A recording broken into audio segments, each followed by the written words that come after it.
again sa aking munting channel. And for today's video guys, ako nga po ay magagawa ng crispy na banana chips. At syempre guys, ang ating bida sa video ito ay ang ating saging na saba. So ayan, halina't samahan nyo po ako na mag-prepare ng aking banana chips. So una nga guys, ay tinatanggalan ko ng mga dunggot yung ating saging na saba at ibababad natin yan sa tubig para daw po matanggal yung kanyang dagta. So, ibababad po natin yan ng at least 1 hour or pwede rin guys na magdamag para mas maganda yung kalalabasan, mas hindi mangingitim yung inyong saging at syempre ay natatanggal yung mga dagta guys. Ayan. So, ayan, at bago ka nga mag-start na magtanggal ng kanyang mga dunggot guys, ay hugasan nyo, ay lagyan nyo muna ng mantika ang inyong mga kamay at yung ating kutsilyo para guys hindi tayo magkaroon ng dagta kasi guys ay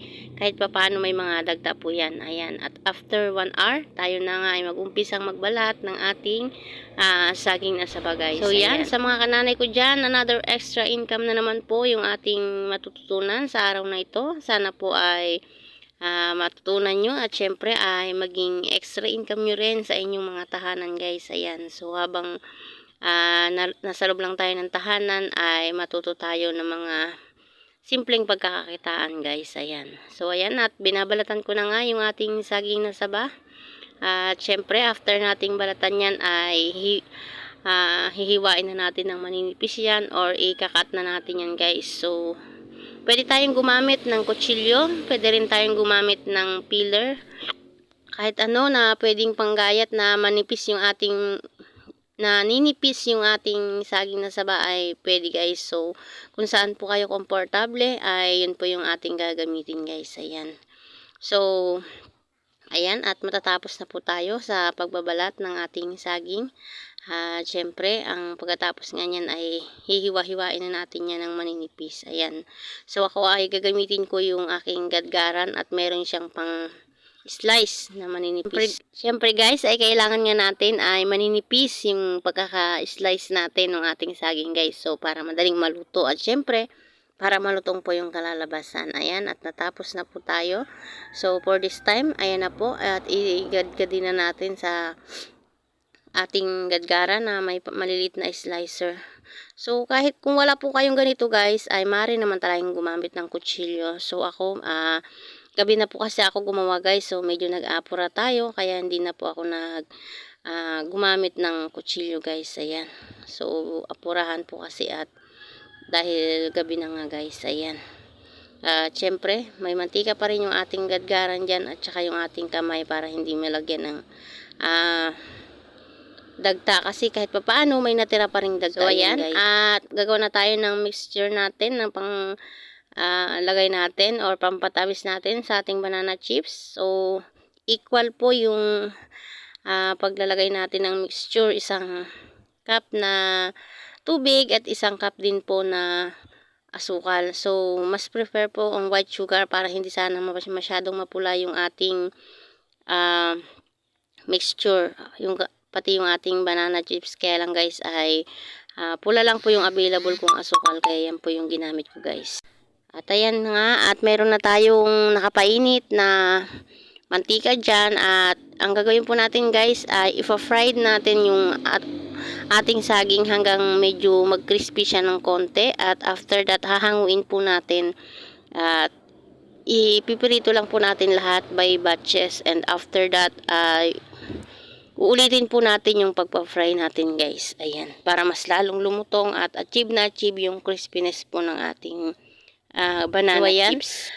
May tip po pala ako sa inyo guys. Sa ating mixture ay nilagyan ko po ng konting suka guys. Pinatakan ko ng suka kasi yung suka guys ay nagpo-prolong ng life ng ating mga pagkain. So, nakakadagdag din siya ng crispy ng ating banana chips. So, yun po yung ating secret para mas lalo pang tumagal yung ating banana chips kahit na medyo hindi natin maubos kaagad or abutin siya ng 2 months ay malutong pa rin yung ating banana chips guys. So, yun po yung dapat nating ilagay yung konting suka guys. Ayan. So, yan. Pirituhin lang po natin ng matapos lahat ng first batch na pagpipirito, and after po niyan ay maglalagay na po tayo ng ating mixture sa ating mga banana chips guys, para lumutong na siya at syempre ay maramdaman na natin ano na natin yung kanyang tamis. At syempre, huwag niyo po palang kalimutan guys, lagyan niyo rin ng pinch of salt or kunting asin para po mabalance yung sweetness ng ating mixture. Hindi sobrang tamis yung magiging lasa po ng ating banana chips. Kumbaga ay meron siyang pambalanse yung ating asin nga guys. Ayan. So, ganyan lang at napakasimple lang po yung pagluluto ng banana chips guys. Ayan. Siyempre, kung may mas malaki kayong kawali at marami inyong lulutuin, lagyan nyo lang ng maraming mantika. Ayan. So, hindi kayo masyadong mahihirapan guys. So, ako kasi ay 2 bote lang yung aking mantika guys. So, kaya konti-konti lang yung ating pagsasalang dyan. Ayan. Inuunti-unti lang natin para masakto lang po sa ating dami ng mantika guys. Ayan. Sobrang dali lang po at sobrang hindi kayo mahihirapan sa paggawa po ng banana chips guys. So ang mahirap lang po dito at medyo matagal ay yung ating pagbabalat at syempre yung ating pag-slice. Pero after that madali naman yung pagpipirito guys. Ayan.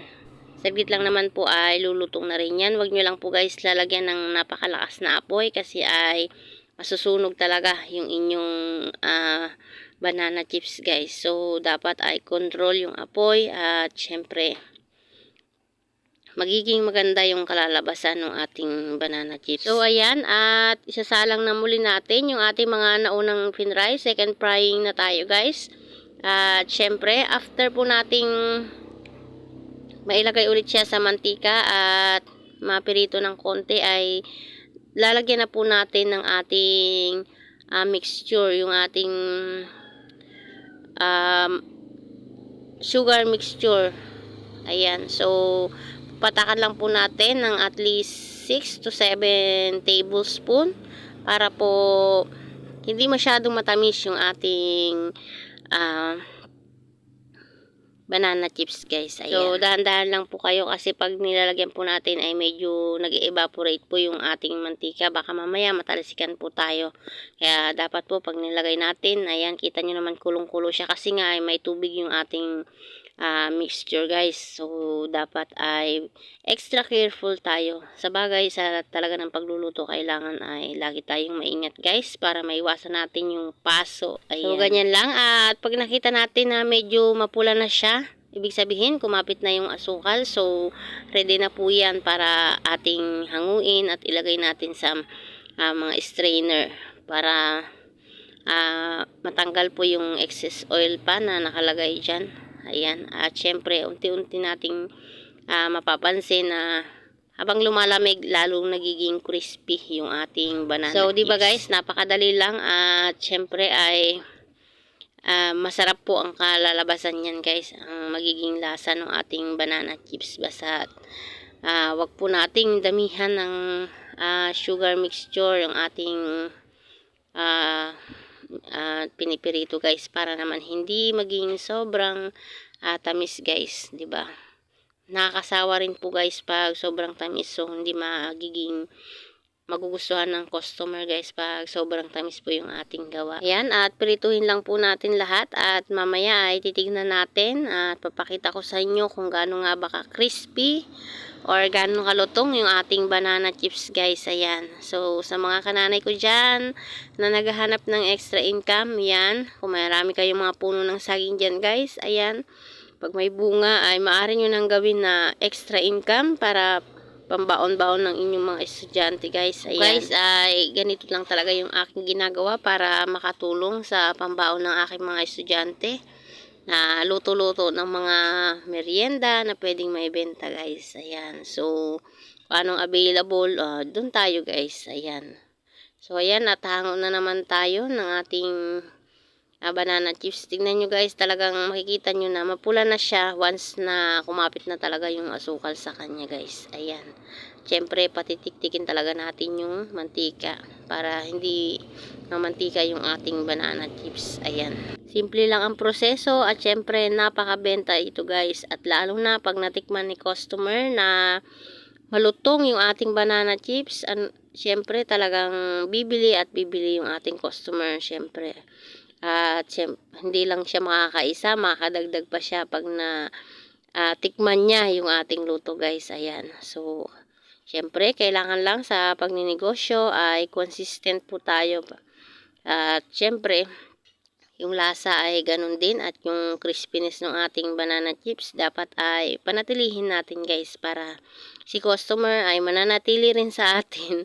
Ayan. So, 'di ba? Kahit papaano nasa bahay ka lang, meron ka ng extrang pagkakakitaan.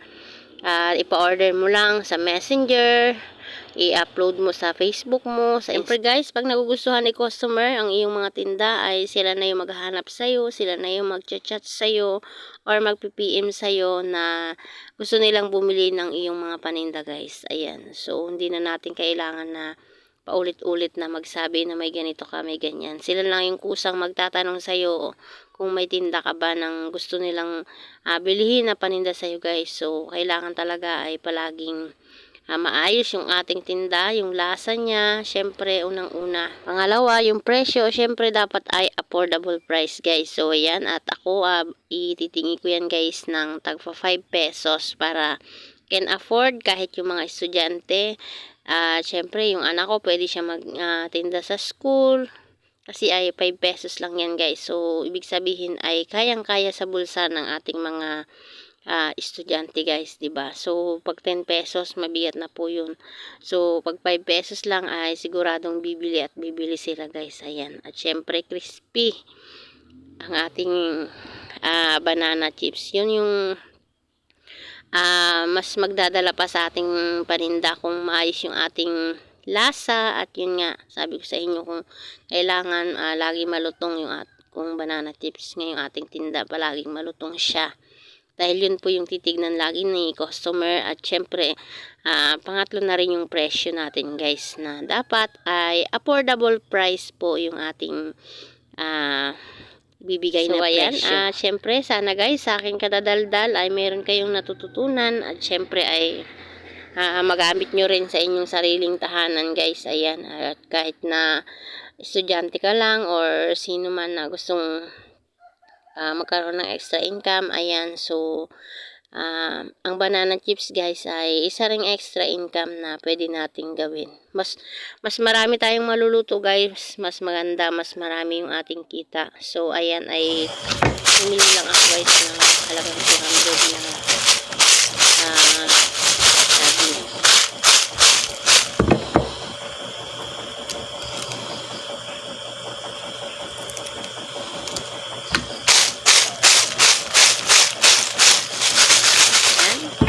Sobrang crispy talaga ng ating banana chips guys. Ayan, tikman na naman natin ngayon.